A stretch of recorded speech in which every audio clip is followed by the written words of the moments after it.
Bom dia a todos, graça e paz do Senhor Jesus seja com todos nós.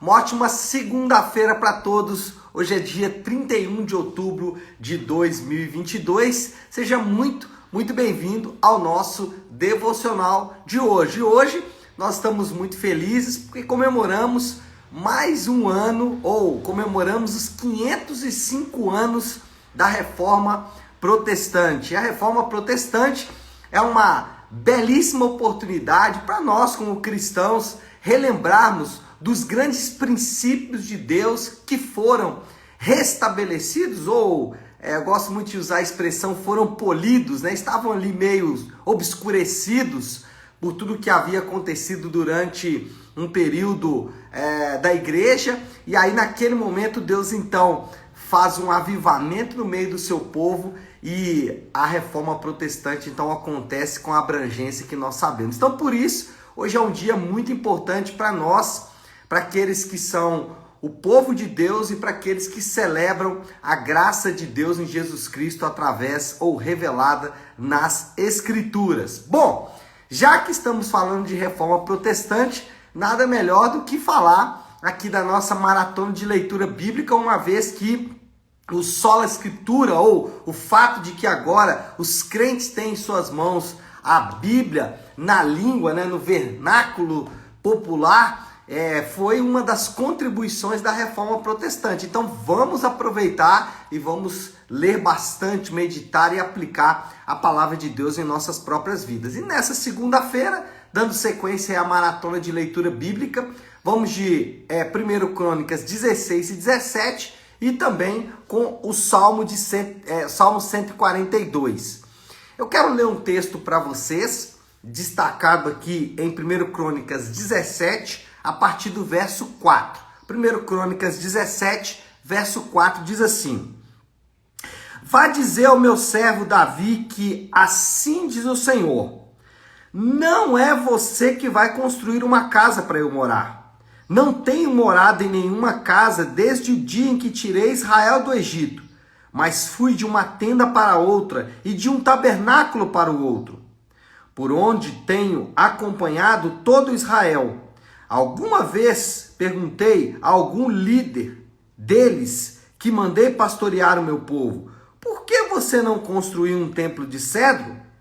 Agora, pois, diga a meu servo Davi: assim diz o Senhor dos Exércitos: eu o tirei das pastagens, onde você cuidava dos rebanhos, para ser o soberano sobre Israel, o meu povo. Sempre estive com você por onde você andou, e eliminei todos os teus inimigos. Agora eu o farei tão famoso quanto os homens mais importantes da terra, e providenciarei para Israel o meu povo, e os plantarei lá, para que tenham seu próprio lar e nunca mais sejam incomodados. Povos ímpios não mais os oprimirão, como fizeram no início, e têm feito desde a época em que nomeei juízes sobre Israel, meu povo. Também subjugarei todos os seus inimigos. Saiba também que eu, o Senhor, estabelecerei para você uma dinastia. Quando a sua vida chegar ao fim e você se juntar aos seus antepassados, escolherei um dos seus filhos para sucedê-lo e o estabelecerei o reino dele. Ele é que vai construir um templo para mim e eu firmarei o trono dele para sempre. Eu serei seu pai, ele será meu filho. Nunca retirarei dele o meu amor como retirei de Saul. Eu o farei líder do meu povo e do meu reino para sempre, e o seu reinado será estabelecido para sempre. Eu fiz questão de ler esse longo texto porque ele trata de uma resposta de Deus a um desejo de Davi. Aqui, para você entender o contexto, o cronista, provavelmente Esdras, trata aqui nos próximos capítulos de uma das mais importantes contribuições de Davi, que foi os seus preparativos para a construção do templo. Se teve uma coisa que Davi fez de importante durante o seu reinado, foi exatamente isso. As suas vitórias militares, o estabelecimento do culto a Deus, como vimos nos capítulos anteriores, tudo isso foi muito importante. Porém, os preparativos para construir o templo, de fato, foram uma das suas principais contribuições. E aqui nesse texto específico, nós vamos ver 3 elementos importantes. Primeiro, nós vamos... a história toda começa com Davi desejando construir uma casa para Deus. Tudo o que está por trás dessa resposta de Deus é motivado pelo desejo de Davi de construir então uma casa para Deus. A gratidão no coração por tudo que Deus fez foi o que motivou Davi. E isso é importante. A motivação de Davi, o desejo de Davi. Por que Davi queria construir aquela casa para Deus? Ele queria fazer isso em gratidão a tudo o que Deus tinha feito por ele. E os crentes, eles devem ser motivados da mesma forma. Os crentes, eles devem ser motivados pela graça de Deus para viver a sua própria comissão.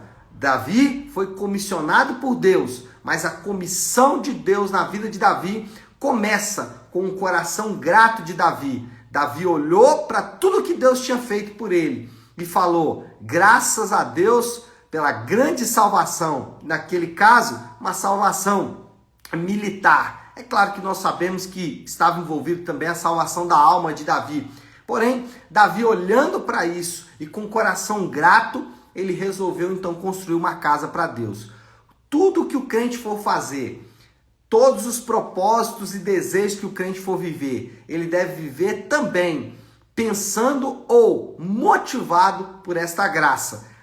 Qualquer coisa que o crente for comissionado a fazer, ele deve ser comissionado a fazer com a graça norteando o coração dele. Bom, quando falamos de comissão, ou alguns vão usar uma expressão mais moderna que é chamado propósito, mas nas escrituras nós encontramos muito a expressão comissão, comissionado, mandado por Deus.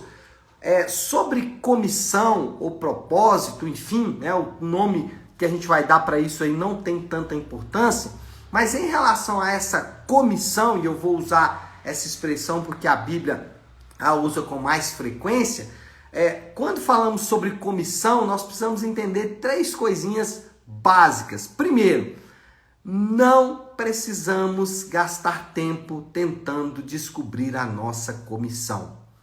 Esse é um erro muito comum nas pessoas de maneira geral. Alguns, inclusive, vão gastar uma grande soma de dinheiro em treinamentos, mentorias, para tentar descobrir qual é a sua comissão, o que ele foi chamado para fazer. Mas em nenhum lugar das Escrituras nós encontramos Deus orientando seus filhos nessa direção. Pelo contrário, o que nós percebemos é Deus conduzindo seus filhos em direção ao cumprimento da sua própria comissão. Então, a primeira coisa aí pare de gastar tempo tentando descobrir qual é a sua grande comissão. Segundo, a comissão do crente, o seu propósito, deve estar baseado no desejo de honrar a Deus. E isso é importante porque muitas vezes atrelamos a nossa comissão, atrelamos a nossa vocação ao bem-estar da nossa própria alma. Pensamos, por exemplo, que Deus está nos comissionando para fazer algo porque aquilo vai produzir saciedade para o nosso coração. Só que você sabe, você conhece pessoas que gastaram muito tempo tentando descobrir qual é a comissão, por fim, embarcaram em um pseudo-propósito e em pouco tempo descobriu que aquilo não era satisfatório. Por que isso acontece? Porque toda vez que nós nos colocamos no centro do plano de Deus, toda vez que nós tentamos criar como centro de gravidade das nossas próprias vidas o nosso ego, isso jamais vai gerar saciedade. E isso você pode aferir fazendo uma pesquisa com seus próprios amigos. Eles, por mais que estejam satisfeitos com as próprias vidas, encontrarão um grande vazio no seu interior. Esse vazio é quando o ego é o centro do propósito, é o centro de gravidade. Então, toda comissão deve buscar honrar a Deus. E, em terceiro lugar, a comissão está atrelado aos grandes propósitos de Deus para o crente. Quais são esses grandes propósitos? Evangelizar, discipular e servir. Esses três grandes propósitos, esses três grandes desígnios de Deus para o crente, eles têm que estar atrelados ao propósito. O que eu quero dizer com isso? Qualquer comissão, qualquer vocação ou qualquer propósito que não te dê oportunidade de evangelizar, discipular ou servir, Deus não está nesta comissão. Por que eu posso afirmar isso com tanta convicção? É porque a Bíblia ensina que os crentes, todos eles, já têm um propósito definido por Deus.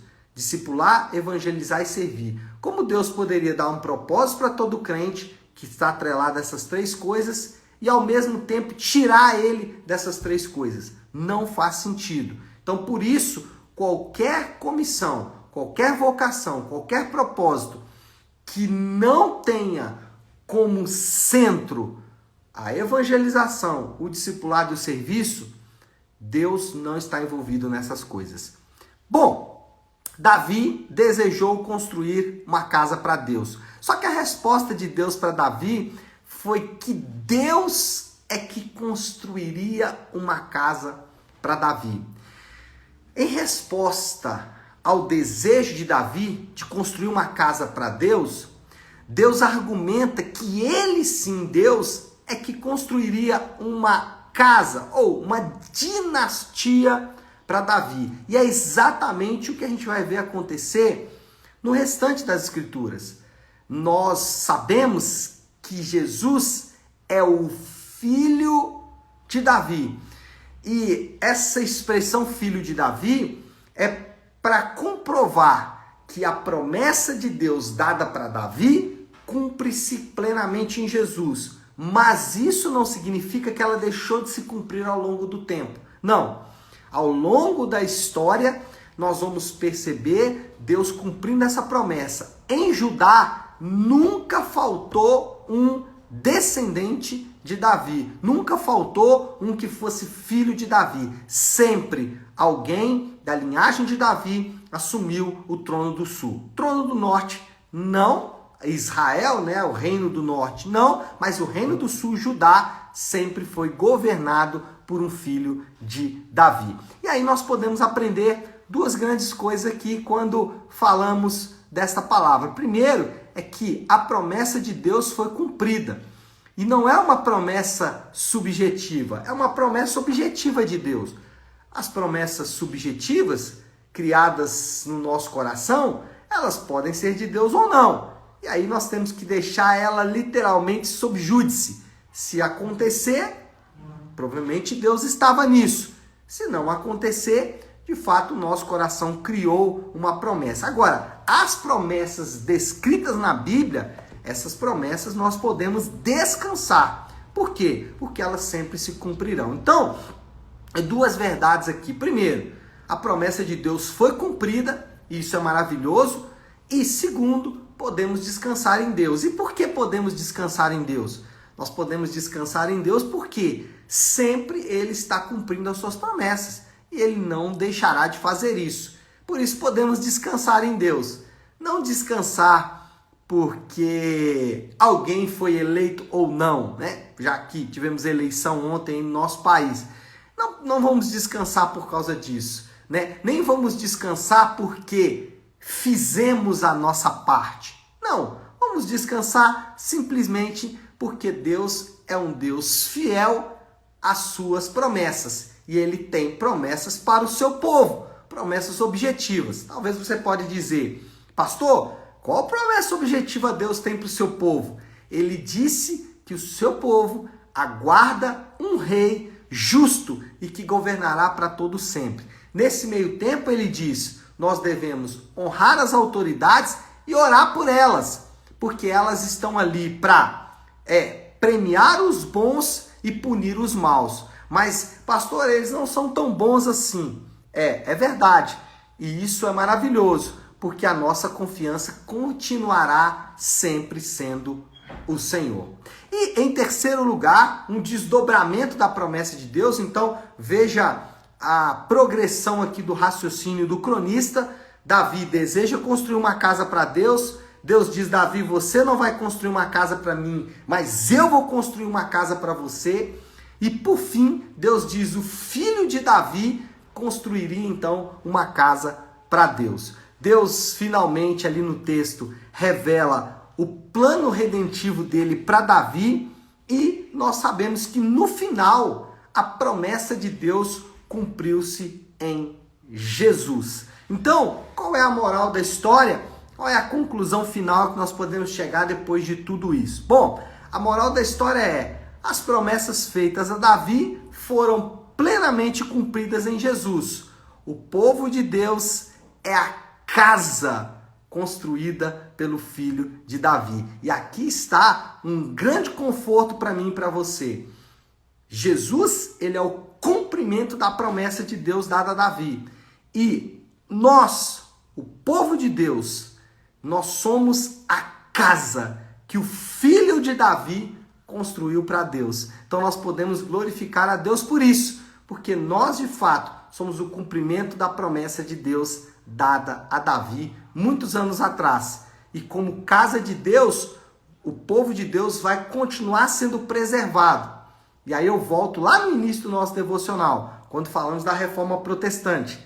O povo de Deus foi preservado pelo grande amor de Deus. E isso continuará acontecendo. E essa deve ser a nossa esperança sempre, sempre e sempre. Pensando nisso, qual é a aplicação final que a gente pode fazer de tudo o que acabamos de ouvir aqui? Bom, o desafio do Léo para essa segunda-feira, para esse início de semana, é os nossos propósitos ou a nossa comissão. Eles não podem ser maiores do que a promessa de Deus. A nossa comissão, o que Deus tem para nós fazermos, não pode ser maior do que as promessas de Deus para todos nós. Na prática, o que isso significa? Significa que nós já temos as promessas de Deus, por isso podemos descansar sabendo que o Senhor está conduzindo todas as coisas. Então vá para o seu trabalho hoje, vá para o convívio com sua família, vá para a escola, vá para todos os lugares, sempre com essa promessa queimando em seu coração. Tá certo?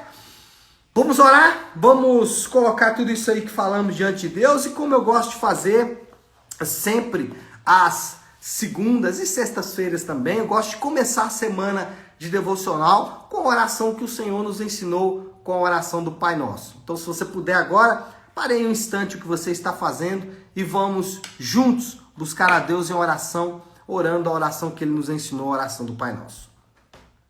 Pai nosso que estás nos céus, santificado seja o teu nome. Venha o teu reino, seja feita a tua vontade, assim na terra como no céu. Dá-nos hoje o nosso pão de cada dia. Perdoa as nossas dívidas, assim como perdoamos aos nossos devedores. E não nos deixes cair em tentação, mas livra-nos do mal, porque teu é o reino, o poder e a glória para sempre. Amém, amém e amém. Amém, meu povo? Bom, então é isso. Nós vamos ficando por aqui. Eu quero só deixar um recado importante para vocês. Hoje, às 20 horas, na nossa igreja Nave, nós temos o Nave Talk. O que é isso? É um momento ali de discipulado, quando conversamos sobre a pregação do domingo anterior. Então, nós vamos conversar sobre o que foi pregado ontem, hoje no Talk de Gerações. Então, venha estar conosco, venha participar desse tempo de discipulado, traga os seus filhos. Hoje é dia do Talk de Gerações, então é dia dos filhos estarem envolvidos na igreja. Então traga os filhos, tragam as crianças, tragam os juniores, tragam os adolescentes, tragam os jovens, porque esse é um tempo de comunhão e discipulado na igreja do Senhor, tá certo? Deus abençoe, ótima, excelente semana para todos, fiquem com Deus.